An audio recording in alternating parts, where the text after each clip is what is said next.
तो भाई साहब दी राजा साहब वापस आ चुकी हैं। मेरा मतलब है प्रभास से, और वो सस्ते जोकर की कॉपी लग रहे हैं। मेरा मतलब हॉलीवुड की कॉपी, ऐसा बोल रहे हैं लोग, जैसा कि मैंने सुना ट्रेलर देखने से पहले। लेकिन इसके बारे में चर्चा करेंगे आज की इस वीडियो में। तो क्या सच में प्रभास एक कॉपी लग रहे हैं जोकर की, सस्ते वाली कॉपी आप बोल सकते हैं, या फिर एकदम मतलब बवंडर बना दिया है जैसा कि मास एक्शन होता है? तो देखना होगा क्या है खास। दूसरा ट्रेलर लॉन्च हो चुका है दी राजा साहब का, मेरा मतलब है प्रभास की आने वाली मूवी, जो एक हॉरर थ्रिलर मूवी कॉमेडी के साथ है। तो शुरू करते हैं आज की वीडियो। मैं हूं गगन, मेरे साथ है पॉल, हम हैं दो फिल्मी दोस्त। तो लग रहा था कि प्रभास बस एक चॉकलेट बॉय या एक्शन हीरो बन के आएंगे, लेकिन जैसे स्क्रीन पर उनका वो वाइड हेयर और जोकर स्टाइल फेस वाला अवतार सामने आता है तो सब एकदम से चौंक गए। तो भाई प्रभास एक पल में मासूम दिखते हैं और अगले ही पल में एक पोसेस्ड इंसान की तरह डेट है। यानी कि ट्रेलर का वो सीन जहां वो हिप्नोटाइज होकर अजीब हरकतें करते हैं, वो सच में रोने और हंसने के बीच का एक ऐसा पॉइंट है जो आपने पहले कभी किसी इंडियन फिल्म में नहीं देखा। बहुत चर्चा में है राजा साहब का ट्रेलर 2.0। तो आइए पहले चेक करते हैं, ट्रेलर की ओर बढ़ते हैं, देखते हैं उसमें क्या है खास और क्या है खामियां।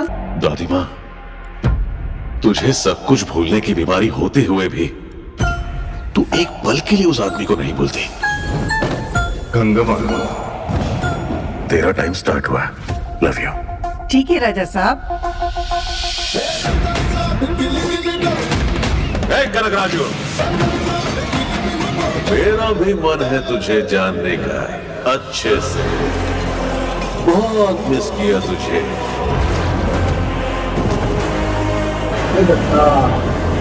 ओ भाई संजय दत्त, आखिर तू मेरे जाल में फंस गया। ओ भाई VFX। मिस यू टू राजा साहब।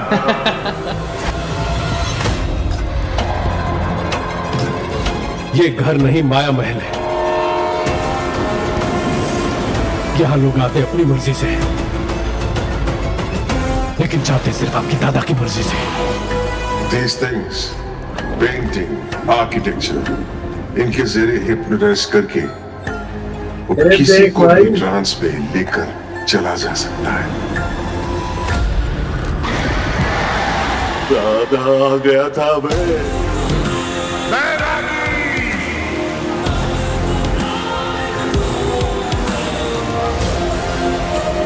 He knows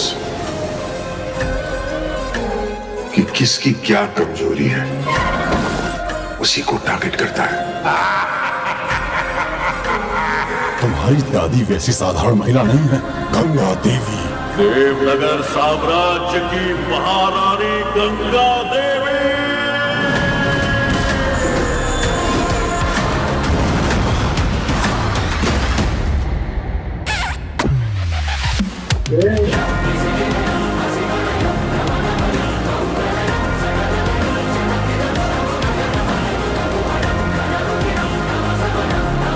अगर तुम सबकॉन्शियस में एक पैरेलल वर्ल्ड को क्रिएट करके अपने थॉट्स को वहां पर रख सकते हो तो शायद कुछ भी हो सकता है।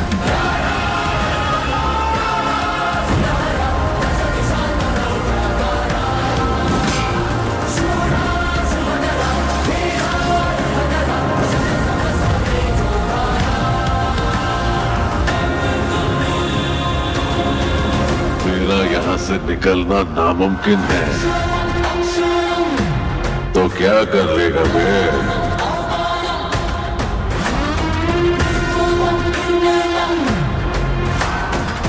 They took him into his trance. तो भाई जैसा कि हम सब ने ट्रेलर देख लिया है, और कहानी की बात करूं तो कहानी शुरू होती है एक ऐसे लड़के से जो पैशन के लिए किसी भी हद तक जाने को रेडी है। मेरा मतलब है प्रभास से। वो अपनी पुरानी पुश्तैनी हवेली बेचना चाहता है, पैसों की तंगी की वजह से या फिर शौक से, ये तो खैर मूवी में पता चलेगा।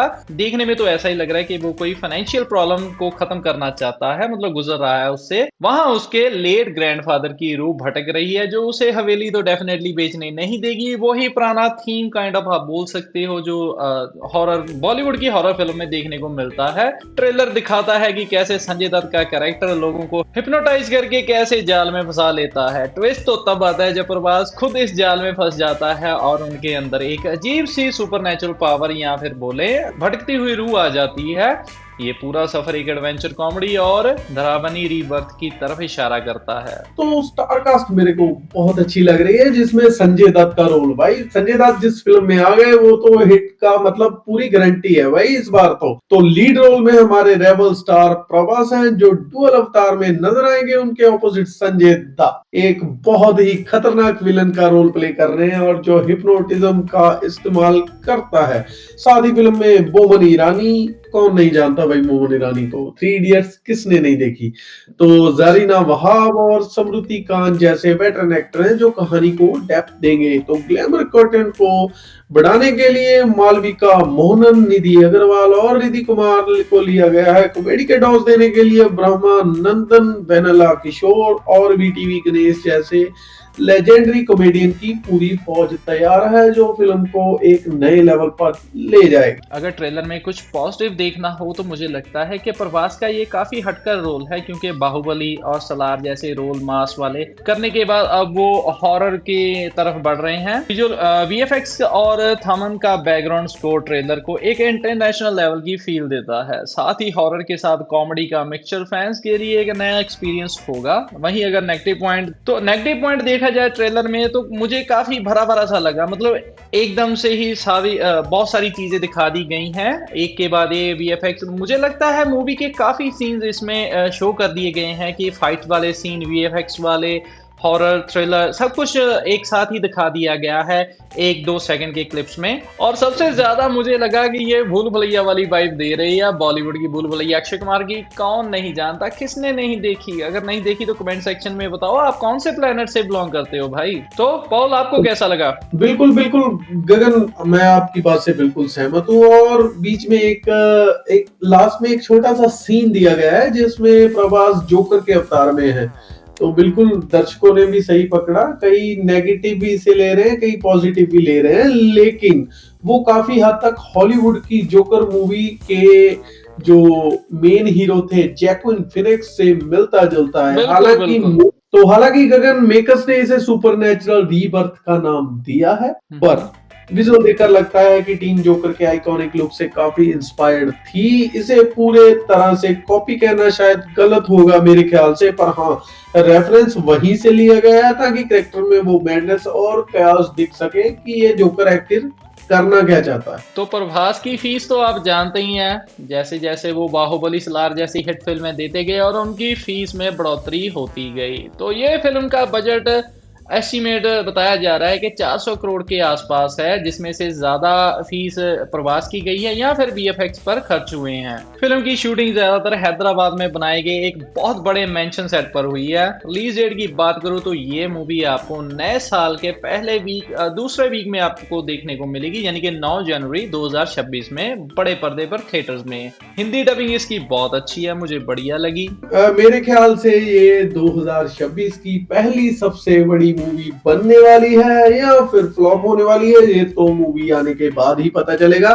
लेकिन प्रभास और संजय दत्त की केमिस्ट्री मेरे ख्याल से हिट मूवी की पूरी ब्लॉकबस्टर गारंटी है। तो अब ये जब रिलीज होगी इसका रिव्यू आपके सामने लेकर आएंगे। तो तब तक के लिए हमारा चैनल सब्सक्राइब कर लीजिए। मिलते हैं एक नई वीडियो के साथ, क्योंकि हम हैं आपके 2 फिल्मी दोस्त।